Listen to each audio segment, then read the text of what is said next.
Assalamualaikum warahmatullahi wabarakatuh. Yang terhormat kepada Bapak Arif Nugroho sebagai dosen mata kuliah analisis kebijakan publik, kami dari kelompok 2 akan mempresentasikan progres hasil tugas yang telah kami selesaikan dengan judul Jurnal Solusi Strategis dalam Pengentasan Kemiskinan di Kabupaten Pandeglang, Provinsi Banten.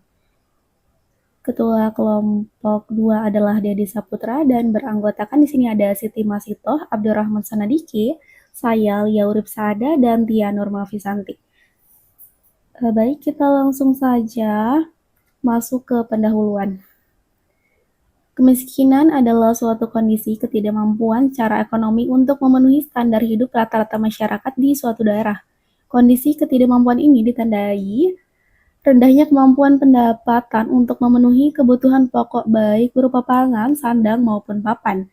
Kemampuan pendapatan yang rendah ini juga akan berdampak berkurangnya kemampuan untuk memenuhi standar hidup rata-rata seperti standar kesehatan masyarakat dan standar pendidikan. Kemiskinan merupakan problem paling penting bagi pembangunan di kota atau kabupaten, provinsi, maupun pemerintah pusat. Penduduk yang memang kurang mampu disebabkan karena keterbatasan dan tidak mempunyai akses baik di bidang kesehatan, sosial, ekonomi, maupun pendidikan. Mereka bersaing dengan kelompok penduduk lainnya agar kualitas hidupnya tercapai dengan lebih baik. Pedesaan di wilayah Kabupaten Pandeglang membutuhkan pembangunan secara cepat dan bertahap.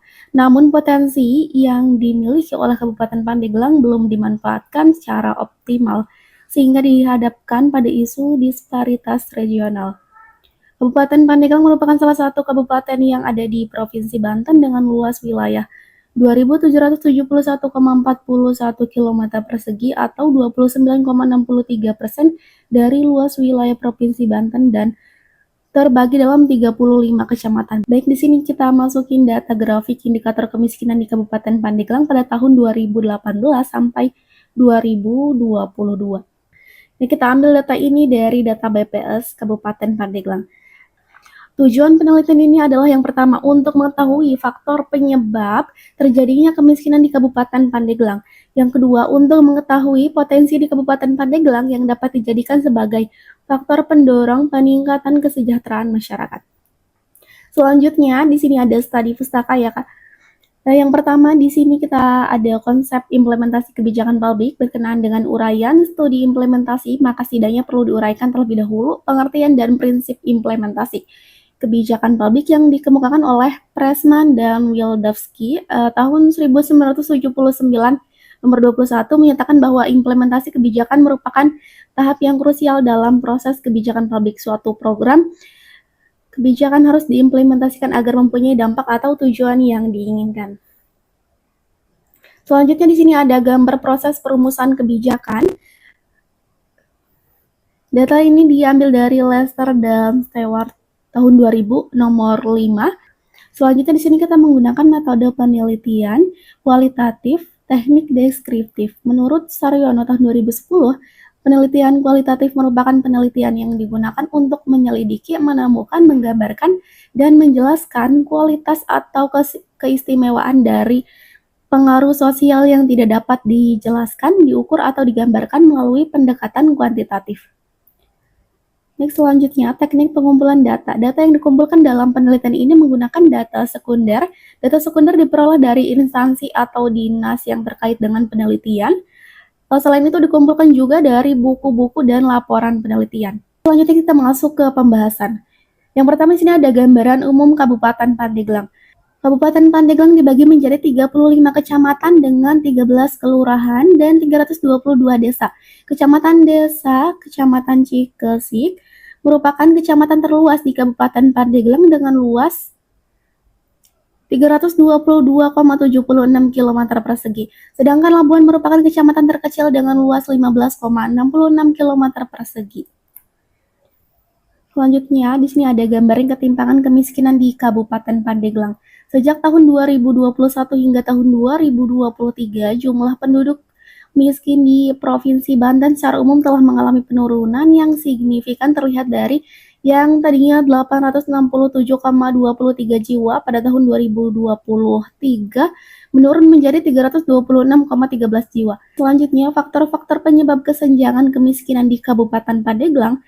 Di Kabupaten Pandeglang terjadi kemiskinan dikarenakan berbagai macam faktor yang dimana salah satunya yaitu pengangguran.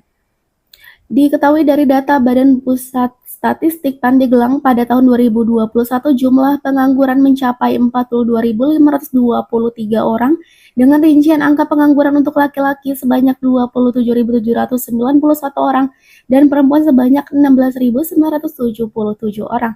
Namun pada tahun 2019 terdapat sebanyak 44.760 orang.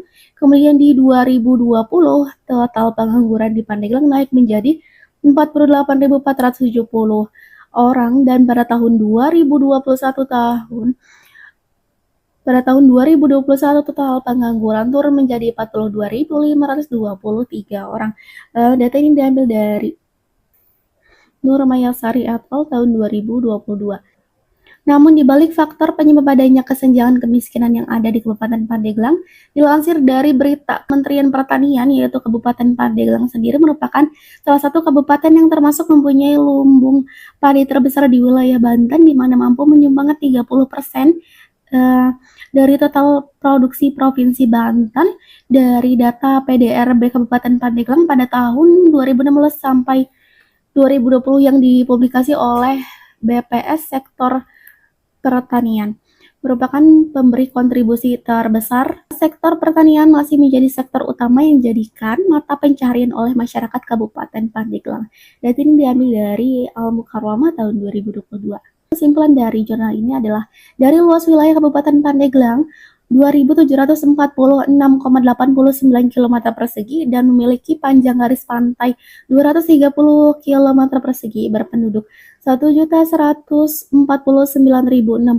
jiwa dan terbagi menjadi 35 kecamatan dengan 13 kelurahan dan 322 desa. Kabupaten Pandeglang tidak terlepas dari masih banyaknya angka ketimpangan kemiskinan yang terbilang masih tinggi dengan persentase 9,27%. Saran dari kami adalah pemerintah Kabupaten Pandeglang harus mempunyai program pengembangan sumber daya manusia, terutama prioritas pada penanggulangan pengangguran. Salah satu program yang dapat dilakukan adalah merancang paket pelatihan yang menekankan pada peningkatan skill dan praktek untuk dapat bekerja dan berusaha lebih produktif. Dan ini adalah daftar pustakanya. Selanjutnya untuk jurnal ini juga sudah kami publish. Nah, untuk publishernya ini adalah Journal of Indonesian Public Administration and Governance Studies. Nah, untuk saat ini kami tinggal menunggu konfirmasi dari publishernya. Saya Lia Uripsada, saya berkontribusi dalam kelompok ini adalah mencari referensi dari beberapa jurnal dan merangkum pokok pembahasan utama dalam jurnal referensi tersebut dan sitasi. Saya Dedi Saputra, kontribusi saya di kelompok ini yang pertama saya ikut mencari sumber dari beberapa artikel yang dibutuhkan dalam penulisan artikel ini, dan yang kedua saya juga mencari data dari beberapa website ataupun data dari BPS yang mungkin diperlukan dalam pembuatan artikel ini. Nama saya Siti Masito. Kontribusi saya dalam penugasan kali ini yaitu sebagai editor dan mencari artikel dari berbagai sumber. Terima kasih. Perkenalkan, nama saya Abdurrahman Sonadiki. Kontribusi saya di kelompok ini sebagai mencari jurnal dan mencari publisher dan mempublish jurnal yang kami buat. Saya Tira Opisanti, saya berkontribusi dalam kelompok ini mencari artikel dari berbagai referensi dan publisher.